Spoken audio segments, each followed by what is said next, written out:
نحمده ونستعينه ونستغفره ونتوب إليه ونعوذ بالله من شرور أنفسنا وسيئات أعمالنا من يهده الله فلا مضل له ومن يضلله فلا هادي له وأشهد أن لا إله إلا الله وحده لا شريك له وأشهد أن محمدا عبده ورسوله وخليله وصفيه من خلقه صلى الله وسلم وبارك عليه وعلى آله وصحبه أجمعين أما بعد يا أيها الذين آمنوا اتقوا الله وقولوا قولا سديدا يصلح لكم أعمالكم ويغفر لكم ذنوبكم ومن يطع الله ورسوله فقد فاز فوزا عظيما ثم أما بعد vetëm Allahun e adhurojmë, vetëm atë e falenderojmë dhe vetëm prej tij ndihmë dhe falje kërkojmë. Salavatet, selamet dhe përshëndetjet më të përzemërta dhe më të sinqerta, më të dashurit të Zotit ja dërgojmë Muhammedit alayhi salatu wassalam, familjes së tij, shokëve të tij dhe gjithë pasuesve të traditës së tij deri në ditën kur nuk do të ekzistojë më kjo gjësi. Besimtarë të nderuar, Allahu i madhrishëm në Kur'anin famadh urdhëron e thot: o ju besimtar, tregoni dhe dëshmoni frikë respekt meritor ndaj Zotit tuaj. Dhe mos flisni vetëm sa atë e cila është e drejtë, e qelluar dhe e vërtetë. Nëse ju e bëni një gjë të tillë, Allahu do a përmirësoj juve veprat tuaja, do a fal juve mëkatet tuaja. Kush e pason Allahun dhe të dërguarin e tij, do të përfundojë si triumfues madhështor. Besimtarë nderuar, meqense se jemi në pjesën e fundit të muajit Shaban, të muajit të fundit të vitit shpirtëror dhe të muajit para përgatitor, para muajit Ramazan, para fillim vitit shpirtëror.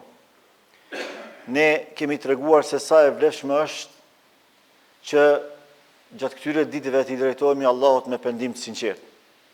Meqense se regjistrat e veprave tona dorëzohen pikërisht në këtë muaj tek Allahu Gjelle Gjelalu, është e udhës që këto regjistra të veprave tona t'i dorëzojmë me pendim të sinqert, nga se nuk e dim se ku ja kemi qelluar e ku ja kemi huqur, ku kemi gabuar. Pendimi i sinqert bën që regjistrat tona të pastrohen para se të dorëzohen. Andaj do të flas shkurtimisht për një prej mirësive më të mëdha për ne si besimtar dhe për një prej gjërave që Allahu i do më shumti për besimtarëve të tij. E kjo është pendimi i sinqert. Ne kemi prirje për të folur dhe për të dëgjuar për shumë tema, por kam përshtypjen se pendimin e anashkalojmë. Qoftë për shkak të nënvlerësimit, na duket si temë shumë e thjeshtë, si temë e konsumuar tepër, ose për shkak të asaj se nuk dëshirojmë të flasim për pendimin nga se jemi lidhur aq shumë me jetën e kësaj bote, mbas edhe jemi mishruar me shumë mëkate që janë bërë të dashura për ne, saqë pendimin e shohim si çështje të fundit. Dikush e mendon pendimin si diçka shumë e vlerë, por diku ka fundi i jetës, ka pleqëria që atëherë. Dikush mashtrohet me fuqinë rinore, mashtrohet me aftësinë dhe me mundësinë që e ka, dhe e anashkalon pendimin. Por realisht pendimi është çështje parsorë. Pendimi është çështje kryesore. Prandaj Allahu në Kur'an thot: "Wa tubu ila Allahi jami'an ayyuhal mu'minun la'allakum tuflihun." Pendohuni tek Allahu të gjithë, pa asnjë përjashtim.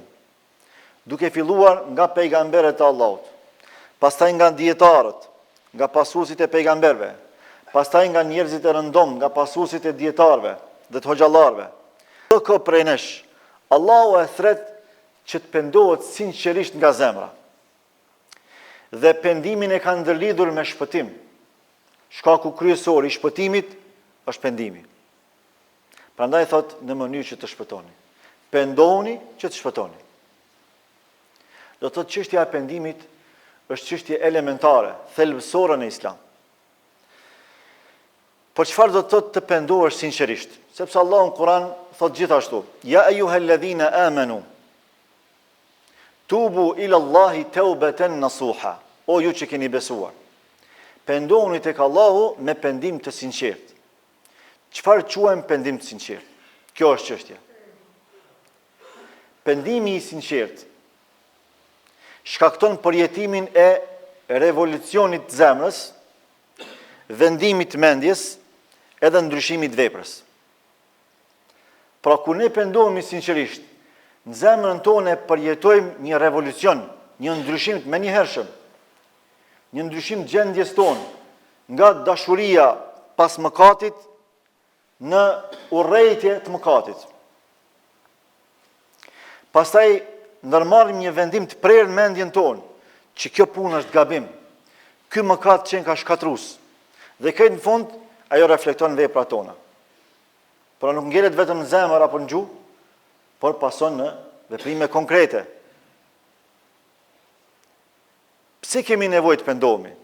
Për arsye se jemi krijesa gabimtare dhe harrëstare. Jemi krijesa që bijmë në mëkate.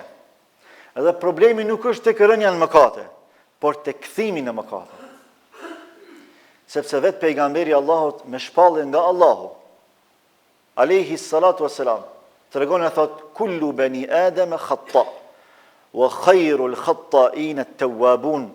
Gjithë bijtë e Ademit janë gabimtar, por më i miri prej tyre është ai i cili pendohet. Pra natyrshmëria e gabimit, e mëkatimit, duhet të trajtohet me natyrshmërinë e pendimit, jo me natyrshmërinë e vazhdimësisë në mëkatim. Këtë nuk e do Allahu për nesh. Allahu na ka krijuar në atë mënyrë dhe në atë formë që ne mund të bim gabime. Por njeriu nuk dështon kur gabon, por kur gabimin e kuptuar nuk e përmirëson. Këtu fillon dështimi. Se jeta e kësaj bote karakterizohet edhe me gabime, edhe me mëkatime. Ndonë se Allahu nuk thret që ne të mëkatojmë, por Allahu arsyeton dhe fal kur ne mëkatojmë, atëherë kur e përmbushim kushtin e faljes, e që është pendimi i sinqert. Për me u pranu pendimi tek Allahu subhanahu wa taala duhet mu plotësu 4 kushte. 3 kushte janë thelbësore dhe kanë të bëjnë me hakun e Allahut, me të drejtën e Allahut. E 4-ta ka të bëjnë me hakun e njerëzve, me të drejtën e njerëzve. Këto 3 të parat që kanë të bëjnë me hakun e Allahut, e para prej tyre është që me braktis në moment mëkatin. Momentin që e ke bo gjunahun, e ke bo mëkatin, çfarë do që t'jetë ai? I vogël, i madh. Duhet me e braktis në moment, me elon. Kjo është shenja e parë e pranimit të pendimit tek Allahu. Nëse nuk e braktisim në moment, nuk krijojmë hendeqe ose barrikada mes nesh dhe mes atij mëkati, atëherë nuk jemi të sinqert në pendim. Pendimi jon është vetëm gojor. Nuk buron nga zemra. Sepse ai që sinqerisht pendohet e braktis në moment. Sado që ai mëkat të jetë i dashur, joshës për të, profitabil, ku e di se çka. Momentin që e kupton që ky është një gjuna i madh, dhe Allahu hidhrohet me atë rob që e vepron këtë gjuna, edhe ka pasoja të rënda edhe në këtë botë dhe në botën tjetër, ai e braktis në moment. Nuk ka hesap me e prish raportin me krijuesin e gjithësisë.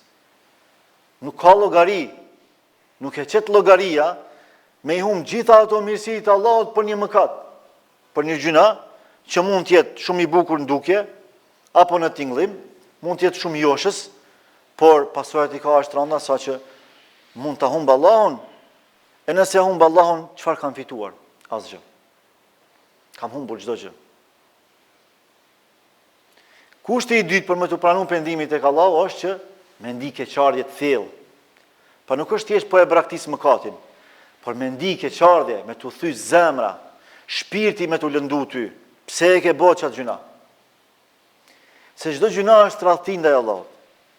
Çdo shkelje e ligjeve të Allahut, e kufive të Allahut, është tradhti ndaj Allahut. Çdo shkelje e normave familjare, a nuk është tradhti familjare? Çdo shkelje e normave, ligjeve shtetërore, a nuk është tradhti shtetërore? Padyshim se po. E kur është fjala me Allahun, pse nuk e shohim si tradhti? Në radhë parë, gjitha këto shkelje duhet i shohim si tradhti ndaj Zotit. Për arsye se Zoti çdo gjë e ka caktuar në mënyrë perfekte, i ka përmbushur gjitha nevojat tona. Çdo kërkesë që ne mund ta kemi, madje edhe çdo imagjinat, çdo ëndër që mund ta kemi, Allahu na i ka krijuar gjitha shkaqet e nevojshme për mi realizuar ato kërkesa, mi përmbush ato nevoja, e madje edhe mi realizuar ato ëndra që mund t'i kemi. Atëherë ku qëndron arsyeja që ne me vrapu pas gjunaheve, sidomos pas gjunaheve të mëdha, se pa të vogla nuk mund të jetojmë. S'ka arsye. Prandaj besimtari i sinqert ndjen keqardhje të rëndë, thellë, pse e kum bë këtë gjuna? Ai që ka bëj moralitet, ndihet keq, thotë pse e bana, e ndota veten, e hidhrova Allahun, e njollosa personalitetin tim, dinjitetin tim, e njollosa fytyrën time, familjen time.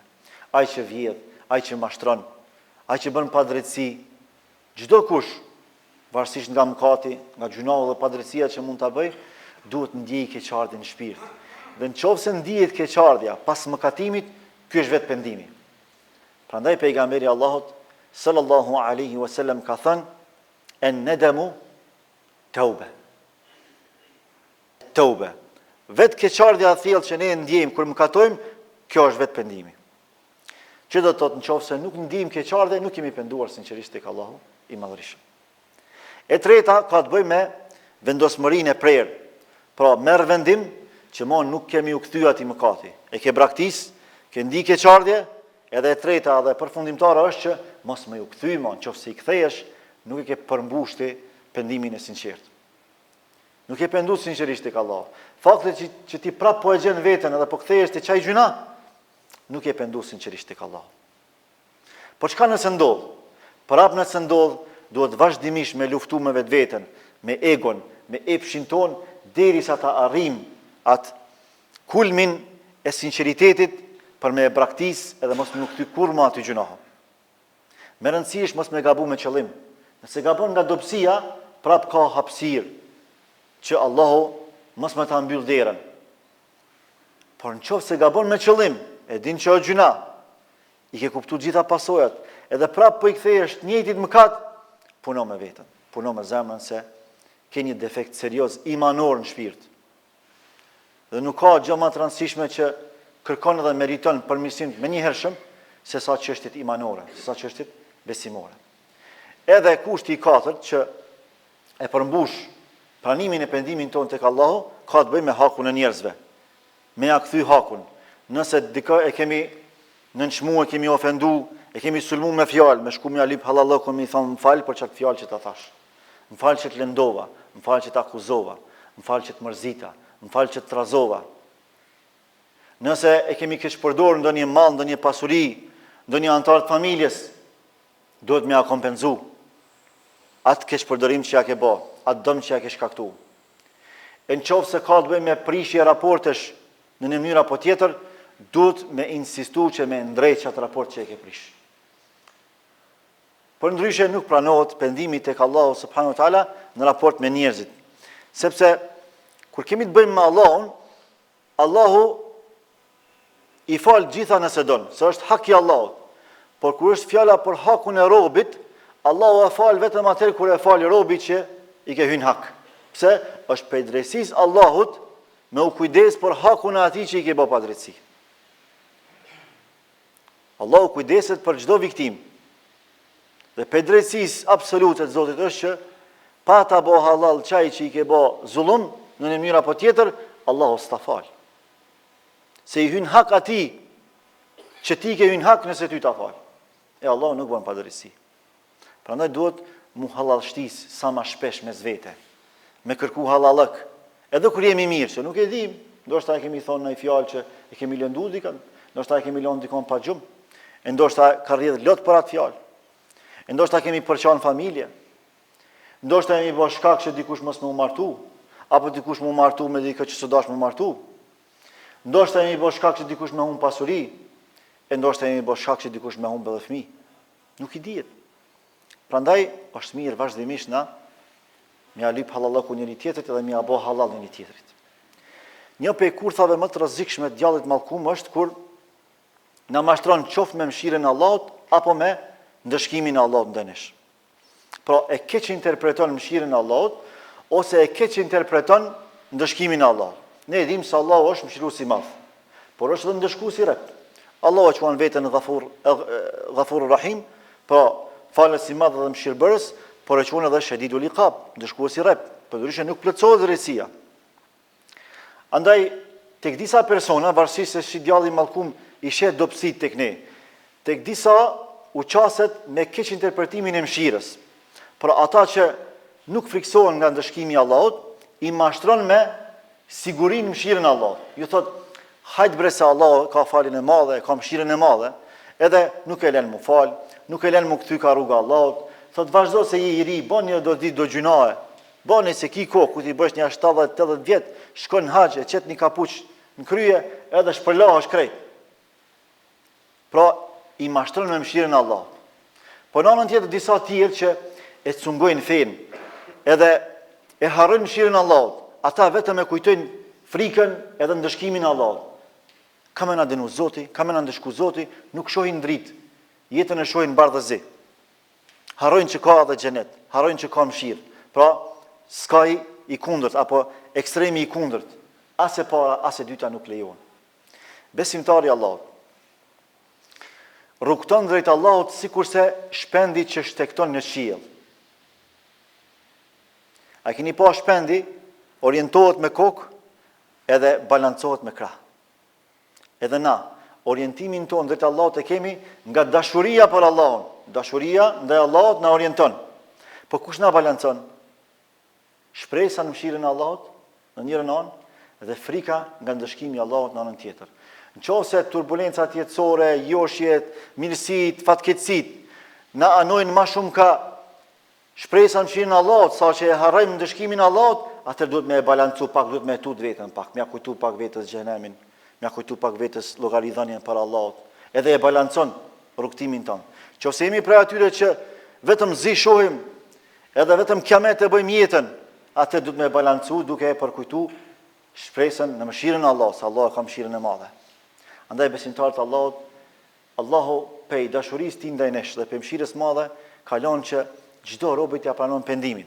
Derisa nuk i vije shpirtin nga bxher kur e jep, inna Allaha yaqbalu tawbat al-abdi ma lam yugharghir. Ka thënë pejgamberi Allahut sallallahu alaihi wasallam, Allahu ja pranon pendimin robit tij derisa nuk i vjen shpirtin ghargare çtu. Ghargare lëshon niza robi kur jep shpirt nga bxher, derisa nuk i ka shpirtin me dhon, pendimin ja pranon Allahu. Ose në kuptimin e përgjithshëm, derisa nuk lind dielli nga perëndimi, nuk perëndon nga lindja, dera është e hapur për pendim. Andaj le të pendohemi sinqerisht, sidomos në këto ditë para Ramazani, sepse tjetër përjetim do të kemi në Ramazan me lejen e Allahut subhanahu wa taala.